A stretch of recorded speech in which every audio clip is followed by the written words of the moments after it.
আমার সব কাছে আবেদন, আমার ছেলেদের আমার কইতে দিয়েছে সব তোমার সন্তান।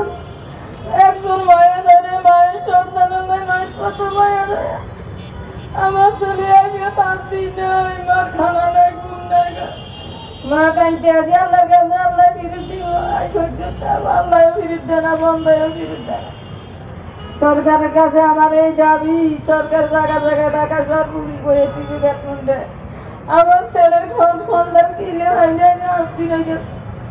আপনারা সবাই যদি দয়া করেন আমার ছেলের আমার বুকে রেখে, আমি আর কথা কইতে পারি না।